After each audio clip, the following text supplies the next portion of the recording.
Hi there, Vicky here. So today we're making quite a few little things, little appetizers for this evening. And the first thing that I'm making here is some deviled eggs. So I needed to get pot of water on the stove. Now I historically have had a lot of trouble making deviled eggs. So I do add vinegar to help like soften the shell, and I start everything off in cold water. This is water from the fridge because I find that it helps it peel better. So that's what I did.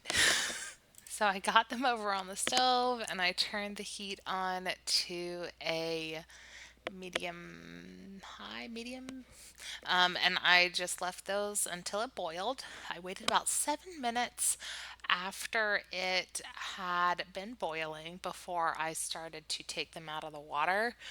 I feel that that makes a good boiled egg. The yolk is completely firm at that point, and I did have this large bowl of ice water ready off to the side for me to put the eggs in. So I just fetched them all out of the water with tongs. And I let those sit for a few minutes to cool, and then I brought them over to my workstation so I could begin peeling them. And I am not terribly great at peeling boiled eggs.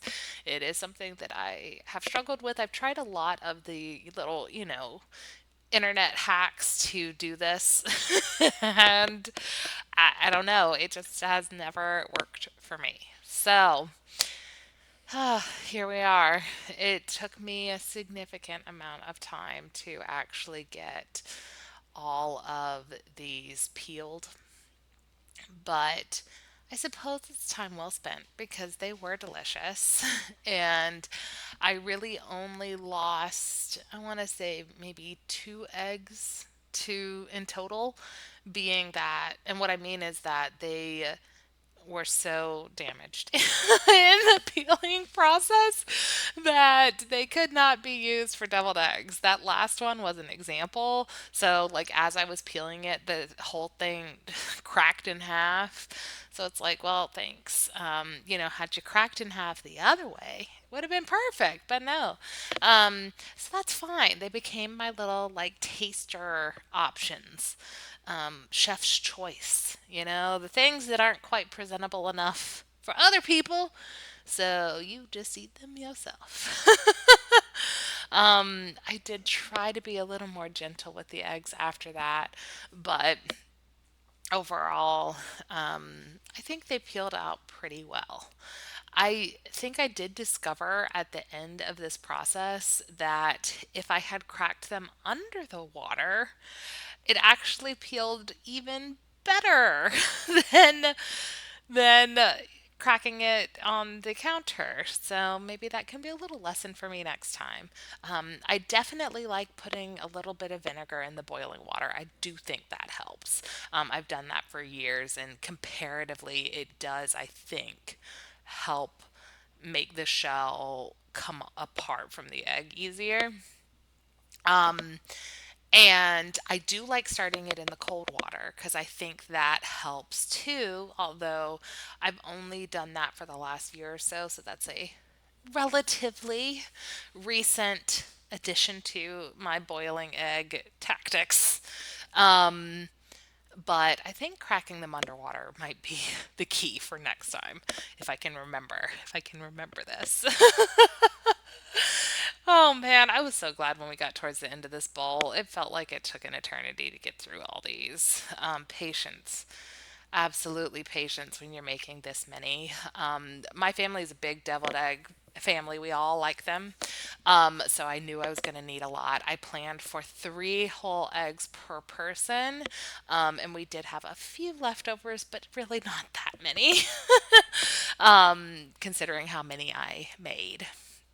So, nearing the finish line here. I think this was the last egg, the one that I did underwater. Man, it peeled up so fast. So now that I got them all peeled, we need to make the fillings. And for the deviled eggs, um, for me that means cutting them in half lengthwise, taking the yolks out, putting the yolks in a separate bowl, and then once I have all of those halves separated, then the yolks are mixed with other ingredients in order to make a little filling that we'll then fill these halves back up with. I tend to just go around the circumference of it like the egg's a little avocado, but this is just a butter knife, so no hand injuries here in the making of your deviled eggs, please. The eggshells are just not that hard. You don't need a real knife for this. And then that was the very last one. So got all my shells laid out, and then and by shells I mean the whites. Sorry, we need our ingredients. So two generous scoops of mayonnaise, then some sweet pickle relish, a little bit of spicy brown mustard. I put a dash of garlic powder and onion powder in this too. So it's more precise measurements. Probably half a cup of mayonnaise, 2 to 4 tablespoons of the pickle relish, depending on what you like. I would say a quarter teaspoon of the onion powder and garlic powder. And then the paprika that I pulled out will go on top of these once they are done. I personally don't add salt to this, but you certainly could, because we have salt sensitivity in our household and the mayonnaise has salt in it. But you certainly could add salt to this without any issue. So then I'm just filling up my little cups. And I actually did add a dash of just sweet pickle juice to this too, probably 2 tablespoons because the consistency wasn't quite what I wanted. It needed to be a little looser.